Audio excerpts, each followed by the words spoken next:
spirit, he is radical, through across until they reach modern. What does the modern say? Say it's a matter of choice. Then they talk about Quran wa Sunnah. A radical thinks that the way to paradise and for safety and the society needs to be regulated by Quran and Sunnah. You're radical, you're fundamentalist, all the way across. Modern will think we can involve philosophy and psychology and all this other stuff, and they all can work together. It's a very interesting paper that is given to the Pentagon because millions of dollars are being spent today in the Muslim world to change Islam. To change Islam. Masakeen. And they spend a lot of money for that. I think if they take all that money and just give it to the Muslims, Muslims will love them more. Just give it to the Muslims. They need it. They don't understand. It's been more than 1400 years. No one can change this deen. Muslims fluctuate up and down. Their situations up and down. We ruled the world one day and today we are at the bottom of the world. And the ruling coming back as the promise of the Prophet ﷺ. They don't understand this fact. They don't understand that get the only solution for this problem, get the Muslims on your side. They don't understand. But then we can never be on their side because we can never agree with their mentalities. Can we coexist? We can. And there is no better religion to coexist with than the religion of Islam. And you look all over the world and you see how Muslims are oppressed everywhere. China, India, Kashmir, Indonesia, wherever it is. Indonesia is majority Muslims, but maybe Malaysia. All these things.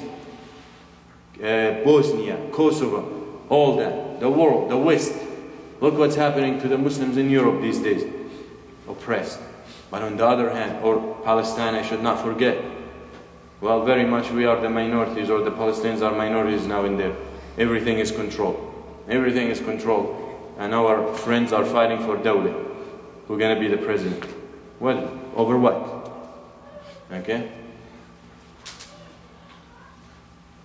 خلق الله للحروب رجالا ورجالا لقصعة وثريد. That's what these people are. The second part of the line. So, that's why the professor in Hebrew University, a Jew,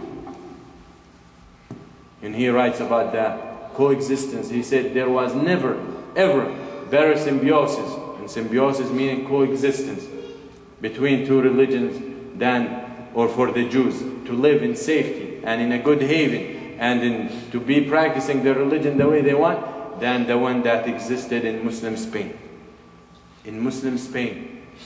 When the Muslims were in charge and ruling by the religion of Allah, the Quran and the Sunnah that these people don't want us to rule according to, the Jews were living in peace and they flourished and they prospered under Islam.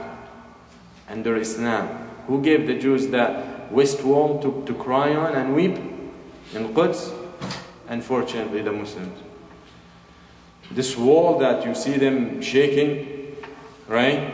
Like they're having Alzheimer or whatever, and crying and weeping, all that you see there, that is not, they claim that it's a leftover from the temple. You think if it was, they need to dig anymore?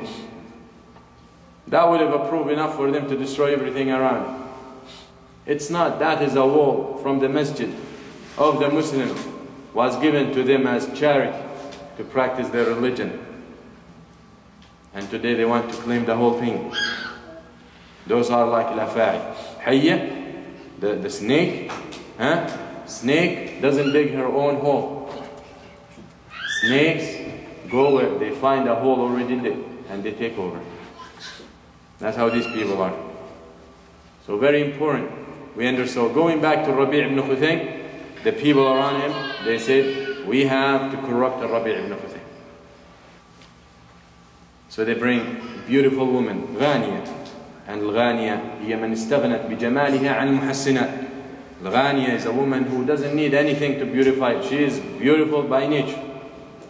She is beautiful, born like that. Allah made her beautiful. She doesn't need anything to add. So they tell her, لك 1000 دينار على قبلة واحدة من الربيع. We give you 1,000 dinar. If you manage to get one kiss from this youngster.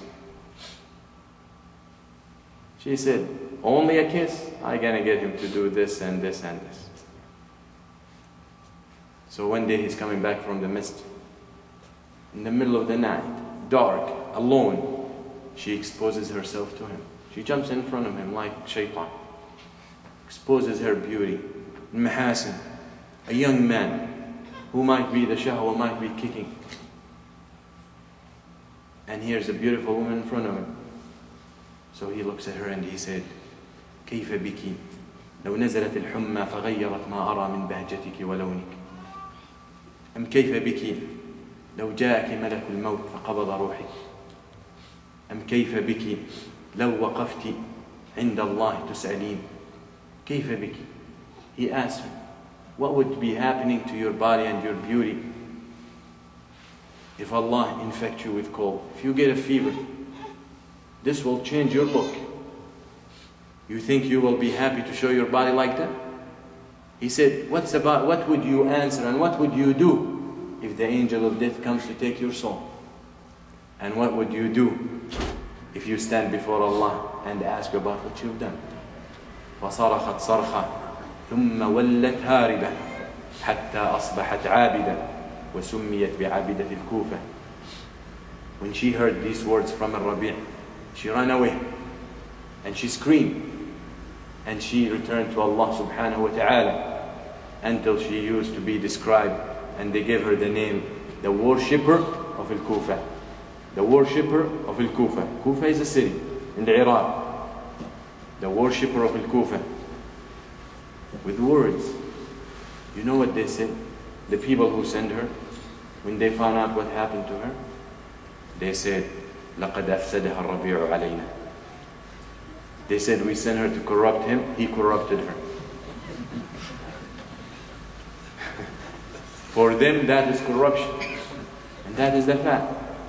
For this kind of people, this is corruption. That's why the poet said, he said,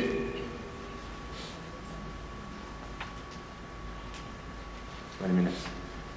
He said in a line of poetry,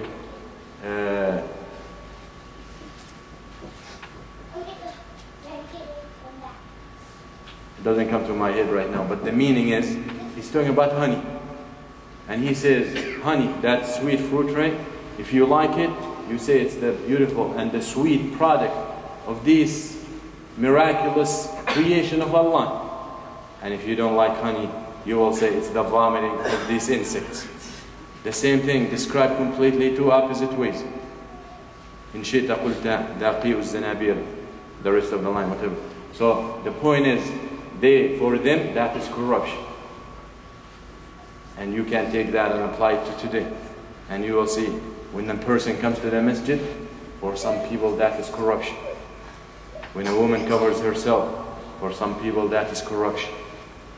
When a man grows his beard, for some people that is corruption. But who cares?